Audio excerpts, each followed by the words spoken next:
You ever race somebody and you got dusted from jump? It wasn't even close in the race. They just, from the beginning, they took off and never looked back. Are you going to be like, man, they ain't even really that fast anyway? What about a boxer? If boxing a boxing match, if they came in a fight like, oh yeah, I'm getting ready to get this guy, and they got absolutely beat down. They came out, lumps on their eyes, lumps on their head, swollen, cut, bleeding, all that stuff, and they got knocked out on top of all of that. Are they going to say, man, he couldn't really fight like that. He ain't nothing. What about if you playing basketball? You one-on-one with somebody, and they cross you up, they shake you, they shoot the three, they lay it up on you, they dunk on you, they do everything to you on the basketball court, and they just whoop you. Are you going to say, oh, man, they ain't even really nice like that anyway? No, you're not. Why? Because you not only lost in those sports, in those competitions, but you got beat down handily. And that's exactly why it was so strange to see Khalil Mack's quote that he said about Derrick Henry, because it doesn't make any kind of sense. That's why when I initially saw it, I thought it was fake. I was like, oh, no, that's not real. I know he ain't really say that, did he? So then I started looking it up, and I saw this article, and I saw this reporter, and I saw this source. I said, oh, boy, so that actually is real. Khalil Mack, this wasn't a good move for you, my friend. Anyway, before we get into it, make sure you subscribe to the channel, turn the notifications on, and leave a like on the video. Even though we do not like what Khalil Mack had to say, what did he say? Well, he said the following: I don't think it's hard to play against that guy, and hopefully we see this team again. That's all. But who was he speaking about? Well, he was speaking about Derrick Henry. Yeah, the running back for the Baltimore Ravens. And he said that after the game, after Derrick Henry ran the ball 24 times for 140 rushing yards. That's the guy that Khalil Mack is saying that it's not that hard to play against that guy. Really? I mean, maybe he was saying it in a sense where, yeah, it's not that hard to play against Derrick Henry. It's actually easy to play against him. You just don't tackle him. Don't tackle him, and you ain't got nothing to worry about. He'll just take off. He'll do his thing. Maybe that's what he was thinking, because it can't be like that Derrick Henry is an easy opponent, because obviously if he was an easy opponent to go against, then we wouldn't be talking about him having no 140 rushing yard game against you and your defense, a defense that it has been said across the league that they are one of the best defenses in the game. If that was the case, then yeah, Derrick Henry wouldn't be going off like that. But something ain't adding up. Speaking of stuff that doesn't make any sense whatsoever, I saw this picture going around today, and I actually thought it might be fake. It might be, and even if it was fake, I thought it might be old. And it was a segment with Shannon Sharp and Stephen A. Smith. And oh my goodness, I cannot remember. I know he used to play in the league. I believe he was an offensive lineman. I want to say for the Giants, but I forget who he was. But anyway, it was a segment that said, would Lamar's career be a failure without a Super Bowl? Oh my goodness, it's like, why do they do this thing? Why do they always do this with Lamar and only with Lamar? That's it. They don't do this with, there's so many other quarterbacks out there who have not won a Super Bowl. And I know people, oh, well, Lamar won the 2 MVPs. He could win the third one. Oh, but and that's why he's held to such a high standard. But like, would his career be a failure without a Super Bowl? Again, initially I thought it was fake. But then I looked closer at the picture and I saw that it was after, this was after the Ravens-Chargers game, because they got the score right in there too. Ravens 30, Chargers 23. Oh, this was real. This was real. And this was not only real, but it was recent too. Why do they have to do this with Lamar? Why do they do this? Now look, he getting ready to get a Super Bowl in a couple of months. It's going to be nice. It's going to be wonderful and whatnot. But why does everything with Lamar, it must be so extreme? And it's like the weirdest thing. The weirdest, it's like they look for new ways to discredit his career every day. Obviously, they look for ways to discredit his game all the time. Every single week, it's always something new. Boy, don't let him mess around and lose. Oh, boy. Anytime he loses, it's like people completely flip the script on him. They say, oh, he's not really an MVP. Oh, he's not even all that. He can't win the big games. It's always something. But so we used to seeing him do that weekly, but they do this stuff with his career as well. Would it be a failure if he never won a Super Bowl? Like, after he just beat the chart? It is just one of the weirdest and most exhausting and annoying things ever. So now we reach my favorite part of these videos where we get to feature your questions. If you would like to be part of it, you can send me an email to teamkeepitclean@gmail.com. Or for the Team Keep It Clean patrons, you can send your question directly on Patreon in a DM. If you would like to join the Patreon, you can go to patreon.com/Ingravenvids.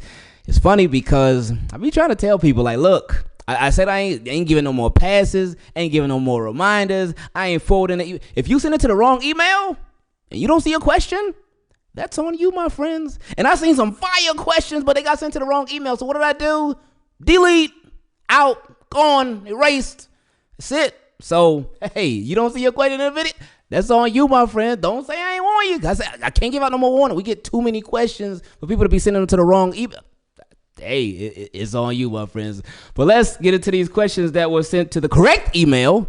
Or actually, this first one was sent directly on Patreon. It came from my guy, Martin. He said, you made an excellent point during the live stream about the true reason Derrick Henry gets taken out of the game is all the silly penalties that push the Ravens back and force them to throw to get the first down. Now, that isn't the only reason, but I feel like it's a big reason. It is. It is. And like you said, it's not the only reason. Sometimes they do really just forget about Derrick Henry, like straight up they do. Last night they didn't, which was great. But that's what happens a lot of times. Ravens will have a first and whatever. And, hey, Derrick Henry could pop off for a nice run. Oh, penalty, yellow flag. Or they could do another play. Oh, penalty, yellow flag. Then they got to move back. So now it goes from 1st and 10 to 1st and 20. They ain't using Derrick Henry on no 1st and 20. They automatically go into a pass and play. So, yeah, but it eliminates him. So that's a part of it. It ain't, like you said, it ain't the only part, though.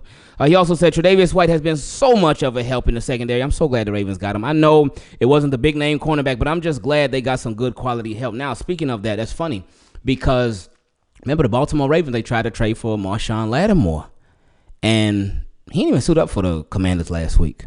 So he dealing with some kind of injury. So, like, look, now I wouldn't have been mad if Ravens would have got Marshawn Lattimore now for sure, but if they would have got him and he would have been hurt, ooh, I can't say I would have been happy. Put some respect on his name. Next question came from my guy, Darin. He said, I will need the congratulations to be just as loud as the disrespect. Malik Harrison balled out on Monday. He took that first drive personal, and after that, his nose was in every play, making every tackle, and was setting the edge on the outside. Yeah, he balled out. Malik Harrison did his thing. He showed out. He talked about how, he be going on Twitter and stuff. He said, a lot of Ravens fans, they doubted him going into this game. They sure did. Because with what we saw from Malik Harrison, the sample size that we saw during this season, it wasn't pretty. It was not pretty at all. But Malik Harrison, he proved everybody wrong, which I'm glad. He went out there and did his thing, which I'm glad. He balled out. But anyway, continuing. He said, with that being said, I noticed that we were occasionally playing in a defensive 4-3-ish style set with Simpson, Welch, or Chris Board, and Malik Harrison. With the performance that Malik Harrison had, I'm wondering if we should expect to see more of the 3 linebacker sets against the Eagles. We'll have our hands full with Saquon, and we'll need all the run stoppers possible. The thought of having Roquan and Harrison running through the gaps, knocking heads, is getting my blood flowing. LOL, what are your thoughts? Shout out to you, Darin. Appreciate you. 3 linebacker sets against the Eagles. I mean, it's always possible. Ravens, I don't think they really run that too often.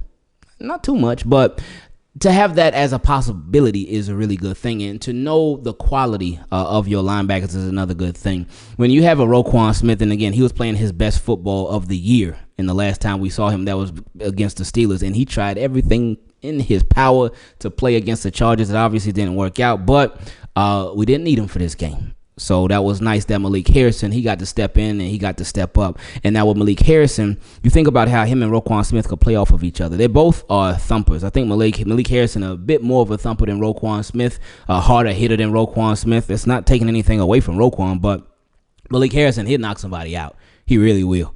And to watch him playing yesterday, I think that was such a great game for him, not only for the game against the Chargers, but moving forward too. So when he is out there, he'll have a lot more confidence moving forward. Like, oh, no, I can hold it down. And I'm sure he always believed in himself, but believing in yourself is one thing, but when you actually out there and you make it happen, that's something that's just different, man. So he made it happen for sure. And then you combine that with a Trent Simpson and just how Trent Simpson can fly.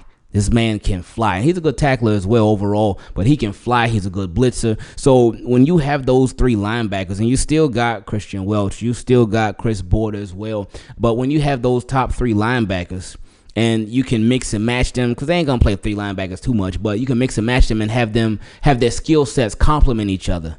That's a beautiful thing. Next question came from another Team Keep It Clean patron, my guy Hoodie Megatron, and he sent this at 9:32, so this was about an hour and change into the game.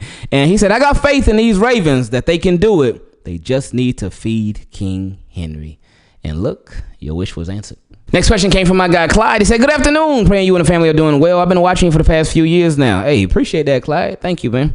And I appreciate the hard work you put in to keep us updated on our Ravens. My question is, once Lamar and the Ravens win the Super Bowl this season, I love it. I love your question already. I don't even care about the rest. I love it. Like, that's it. Yeah, because you already know. Anyway, he said, once Lamar and the Ravens win the Super Bowl this season, will they then give him the respect he deserves or still find something to hang over his career? Oh, my goodness, the timing on this question. The second thing that we covered in this video was talking about how, again, it's always going to be something. It's always going to be something. And again, we've been saying this since 2018, since Lamar first came into the league, since he first took over as Ravens quarterback. We said it back then. They're always going to find something. It's always going to be something. Ravens and Lamar Jackson win the Super Bowl this year. They'll be like, oh, that's cool, but he should have been done that. He should have won a Super Bowl a long time ago. No, yeah, that's fine. They should have had multiple Super Bowls by now. Oh, okay, you won one, win another one. They're going to always try to discredit him, his name, his accomplishments, all of that. And it's unfortunate that it is what it is. He said, it is very frustrating how they praise certain quarterbacks that haven't even won an MVP, but Lamar has done way more. My apology for the long question. Just I've been a fan since 96, and I've seen some rougher seasons from our Ravens. Thanks for listening, and keep grinding. Ravens for life. Appreciate you, Clyde. Bird versus Bird. Next question came from my guy, Matt. He said, hey, Raven, hope your family is doing well. I appreciate you, Matt. He said, I'm looking forward to the game against the Eagles. If everything goes well, this could be a Super Bowl preview. I'm a Ravens fan, and my wife is a hardcore Eagles fan because we're from Philly. Ooh. Oh, man. Hey, I would suggest next Saturday evening, take out to dinner and tell the waiter or the waitress, give me your finest bottle of wine. I don't know if she drinks white wine, red wine, or if she don't drink it all, whatever. Get her favorite meal, get her favorite drink, get her favorite whatever. Because after Sunday around about 8:15, probably a little before that, she is going to be very upset with you, my friend, because you're going to be doing a lot of celebrating. And she is going to be very, very frustrated. Because you said, you didn't just say that y'all are from Philly and, oh, she likes the Eagles. No. You said she's a hardcore Eagles fan. Ooh, I feel for you, my friend. But don't worry. It will pass. It'll just be one game. And the Eagles, like, man, what are they, like 9-2 right now? Like, what? The Eagles only lost 2 games. They're rolling right now. But we got to put an end to that and make them 9-3. Anyway, he said, I told her Eagles are going to lose. Boy, that got her riled up. I got my reasoning for that prediction, though. Oh, see, you already been talking trash. So you setting it up. You already setting it up. Oh, see, okay. Hey, I respect it, though. I get it. He said, first off, Eagles GM Harry Roseman is probably the best GM in the league, building such a stacked roster of talents. He does it every year. Every year, Eagles always got these crazy rosters. He said, I would know since I stole 5 or 6 players from the Eagles for my Ravens team on Madden.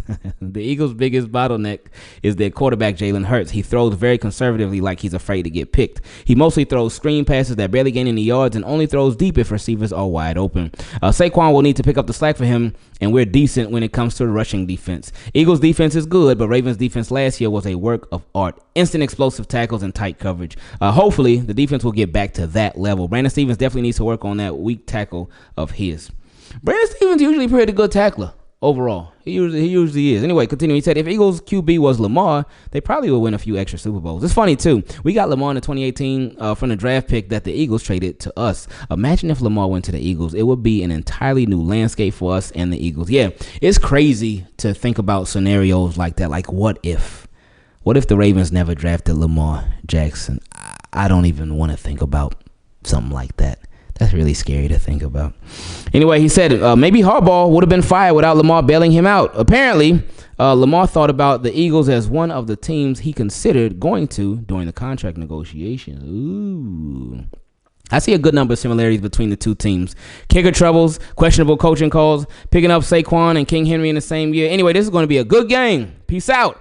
And hopefully, my wife gives me the cold shoulder when the Ravens win. I'm glad you know already. I'm glad you are already prepared for what's getting ready to go down. So shout out to you. Shout out to your household. I hope that y'all have peace, even though y'all ain't gonna have no peace on Sunday, because that's gonna be a fire game.